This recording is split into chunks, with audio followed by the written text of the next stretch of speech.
Get سے آئیں گے، سائلین والے گیٹ سے بھی آ سکتے ہیں، پناما میں جیسے آتے رہے ہیں، یا وہاں سے کارڈ لے کے ادھر سے بھی آ سکتے ہیں، پارکنگ گیٹ سے بھی آ سکتے ہیں وکلا والے میں۔ اور ریلیف کی جہاں تک بات ہے تو جب آپ بوگس کیس بنائیں گے ان میں پھر ریلیف ہی ریلیف ملنا ہے، بلکہ ریلیف نہ ملنا بڑا حیران کن ہوگا، تو اس لیے دیکھیں۔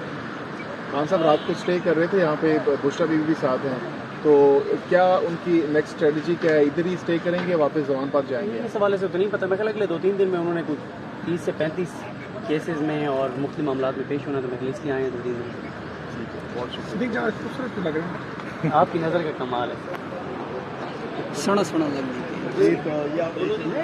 اور انشاءاللہ ہم جیتیں گے، کیونکہ جیت انصاف کی ہے اور اللہ ہمیں انشاءاللہ جیتے گا۔ ٹھیک ہے، بہت شکریہ۔ نادر بلوچ بھی یہاں پر پہنچ چکے ہیں۔ نادر آپ بتائیے گا، آپ بھی ماشاءاللہ سے فیلڈ میں آ چکے ہیں، تو آج جب سے کچھ لمحوں بعد عمران خان صاحب یہاں پر پہنچنے والے ہیں، کیا منظر کشی کیجیے گا سیاسی صورتحال پر اوور آل، اور خان صاحب کے کیسز کو لے کر کیا کہنا چاہیں گے؟ دیکھیں ابھی جو بات چل رہی ہے یہاں پہ صحافیوں میں کہ کون سے خان صاحب جو ہے گیٹ سے ان ہوں گے، اس والے گیٹ سے ان ہوں گے یا ججز والے ان ہوں گے؟ تو یہاں پہ مفتی اللہ جان صاحب بھی ابھی موجود تھے، وہ مجھ سے یہی پوچھ رہے تھے۔ میں نے کہا پہلے کوئی صورتحال اور تھی اور اب جو صورتحال ہے صدیق بھائی بھی اس وقت آ چکے ہیں، ہم لائیو ہے صدیق بھائی۔